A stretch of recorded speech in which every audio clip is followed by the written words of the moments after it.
میرا اور آپ کا وجود اگر اللہ کی مخلوق کے لیے نفع کا سبب نہیں ہے تو پھر ہماری زندگی کا کیا فائدہ؟ میں اپنے خاندان میں نفع بخش نہیں ہوں، آپ اپنے خاندان میں نفع بخش نہیں ہیں، آپ اس معاشرت کے لیے خیر کا سبب نہیں ہیں، میں اس معاشرت کے لیے خیر کا سبب نہیں ہوں،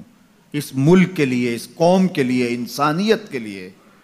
میں اگر خیر کا سبب نہیں ہوں تو مجھے سوچنا چاہیے کہ میں کہاں کھڑا ہوں، میں اشرف المخلوقات کیسے کہلاؤں گا؟ ایک درخت بھی چھاؤں فراہم کرتا ہے، آکسیجن دیتا ہے، پھل فراہم کرتا ہے، ذوق نظارہ کی تسکین کرتا ہے، اور جب کچھ باقی نہیں رہتا تو وہ لکڑی کا کام دیتا ہے، اور اگر وہ اتنا کمزور پڑ جائے کہ اس سے کوئی چیز نہ بن سکے تو پھر بھی مٹتا مٹتا تمہاری ہنڈیا پکا کے جاتا ہے، تمہاری ضرورت کو پورا کرتا ہے، تمہارے ایندھن کے کام آتا ہے۔ وہ بوڑھی بھینس جو اب دودھ دینے کے اور بچے دینے کے قابل نہیں رہی،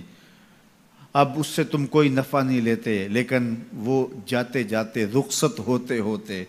جو ہے وہ تمہاری غذائی ضرورتوں کو پورا کر کے جاتی ہے، اور اگر تم اس سے غذائی ضرورتیں پورا نہیں کرتے، تم کہتے ہو کہ نہیں یہ اتنا بوڑھا وجود ہے، تو پھر بھی اس کے چمڑے سے تم جوتے پہن سکتے ہو، تم اور چیزیں جو ہے وہ اس کے چمڑے سے بنا سکتے ہو، وہ اس دنیا سے رخصت ہوتے ہوئے بھی تمہارے لیے نفع بخش بن کے گئی۔ تو اگر ایک جانور اور ایک درخت اور اللہ کی دیگر مخلوقات اپنی رعنائیوں کے دور میں اپنے شباب کے عالم میں نفع بخش ہیں تو بڑھاپے کے اندر بھی ان سے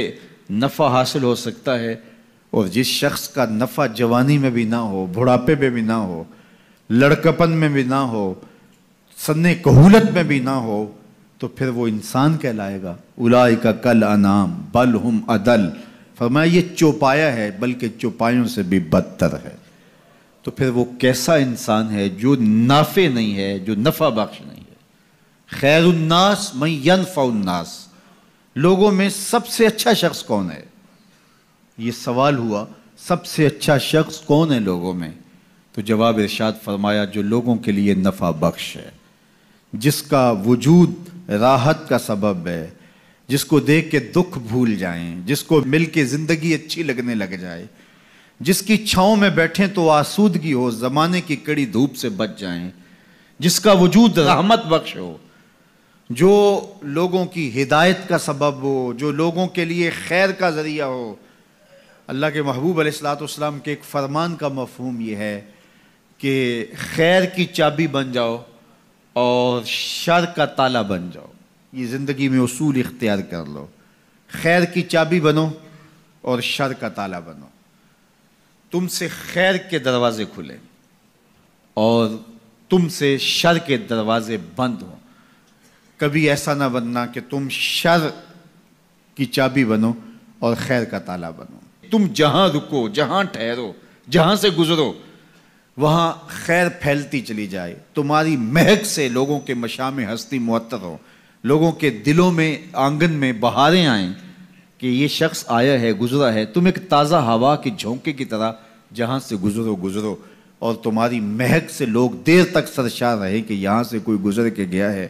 نہ یہ کہ تم جن راہوں سے گزرو وہاں کانٹے بکھیرتے چلے جاؤ، بعد میں وہاں کو چلے تو اس کے پاؤں زخمی ہوں۔ تو فرمایا تم خیر کی چابی بنو اور شر کا تالا بنو، ہمیشہ خیر بانٹو، اچھائی بانٹو، بہتری بانٹو، لوگوں کے لیے صلح اور امن کے ضامن بنو، لوگوں کے لیے محبت کو پھیلانے والے بنو۔ لڑائی، دینگا مشتی، فساد، شر، الجھاؤ، تضاد اور نفرتوں کے بیج اور کانٹے مت بونا، ہمیشہ خیر کی چابی بننا اور شر کا تالا بننا۔ اس لیے بہتر شخص وہ ہے کہ جو لوگوں کے لیے بہتری کی ضمانت بنتا ہے اور اس کے وجود سے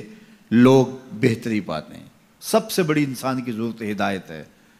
سب سے بہتر اور اشرف لوگ انبیاء علیہم السلام ہیں، جن کے وجود سے ہدایت پھوٹی اور لوگ اندھیروں سے، ظلمتوں سے نکل کر ایمان کی روشنیوں میں آئے۔ سب سے بہتر لوگوں کو بانٹنے والا، لوگوں کے لیے نفع بخش وہ شخص ہے جس کا وجود ہدایت بانٹتا ہو، جس کا وجود خیر بانٹتا ہو، پھر لوگوں کے دکھ اور لوگوں کی تکلیفیں مٹانے والا شخص۔ تو ہمیشہ لوگوں کے لیے بہتریوں کا سبب بنو۔